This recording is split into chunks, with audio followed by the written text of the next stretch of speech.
common ground.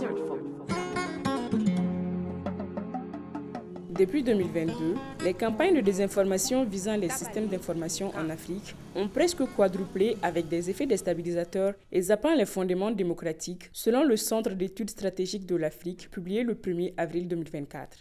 Avec plus de 400 millions d'utilisateurs actifs sur les réseaux sociaux et quelques 600 millions d'internautes, le continent africain figure parmi les régions du monde où la population s'informe le plus via les plateformes numériques. Et cette forte dépendance à l'information en ligne ouvre la porte à une circulation massive de contenus dont beaucoup sont trompeurs. Regarde, le monsieur, il me dit que l'autre jour qu'ils ont fait le coup d'État en Côte d'Ivoire. Sur le champ, j'étais obligé d'appeler Abidjan. J'ai eu peur. Oh, c'est faux. Au Mali, la désinformation s'impose comme un véritable facteur de tension sociale, en particulier dans un contexte de conflit et de crise politique. Elle alimente la méfiance et fragilise encore un tissu social déjà éprouvé. Mais face à cette réalité, certains décident d'agir.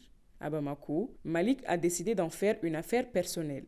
Je viens tout juste de terminer une campagne où j'ai réalisé 300 à 400 vidéos, 50 à 60 émissions et 300 à 400 articles de presse sur la désinformation. Avec le traitement de l'information, j'essaie aussi de faire des bouches à l'oreille pour essayer de sensibiliser la population que je côtoie. Aujourd'hui, ils forment des jeunes à reconnaître les pièges de la désinformation en mettant des outils OSINT à leur disposition afin d'initier le plus de personnes. Notre objectif déjà, c'est de donner à ces candidats-là des lunettes de vérification des faits. Premièrement, c'est le superlatif. On essaie d'aggraver les situations. C'est le sensationnel. On essaie de toucher l'âme de la personne qui lit l'information. Une action modeste mais concrète, car pour lutter contre la désinformation, il faut changer nos réflexes numériques.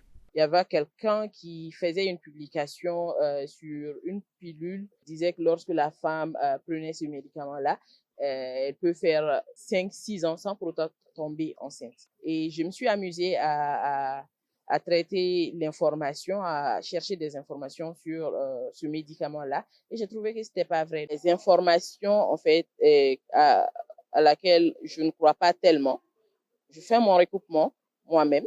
Et si c'est une fausse information, comme je l'ai dit aujourd'hui avec plusieurs sites, notamment le Jalon. En parlant de Jalon, nous sommes allés à la rencontre de Sikou, qui mène lui aussi ce combat à travers son site. Nos sessions de formation, c'est à deux niveaux. Il y a ce qu'on appelle des projets que le Jalon postule et on met des rubriques de formation. Des vidéos tutoriels souvent qu'on initie pour vraiment sensibiliser et informer sur les dangers de la désinformation, des fausses informations de façon générale.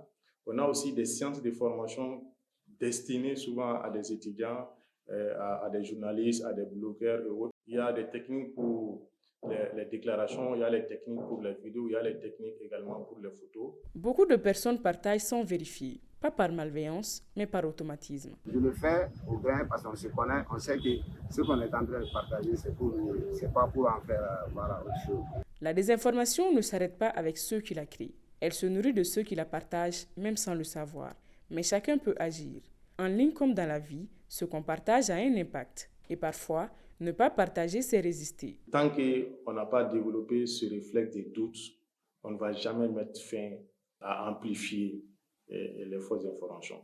Et c'est ce doute-là qui va t'amener à avoir l'instinct de vérifier l'information. Et si, de ton niveau, tu n'arrives pas à vérifier, on te conseille maintenant de te diligenter vers les personnes qui ont la capacité de vérifier. Malgré les efforts fournis par nos fact-checkers, il reste encore du chemin à faire dans cette lutte, car le but recherché n'est pas toujours atteint. Il y a certains en réalité qui parviennent à faire quelque chose d'extraordinaire après nos sessions de formation. Mais malheureusement, il y a beaucoup d'entre eux qui, après la formation, ne s'intéressent pas trop. Mais le plus important pour nous, c'est d'être des personnes averties. La désinformation ne s'arrête pas avec ceux qui la créent. Elle se nourrit de ceux qui la partagent, même sans le savoir. Mais chacun peut agir. En ligne comme dans la vie, ce qu'on partage a un impact. Et parfois, ne pas partager, c'est résister. Alors, à la lumière de toutes ces données reçues, serez-vous encore tenté de partager une information non vérifiée ?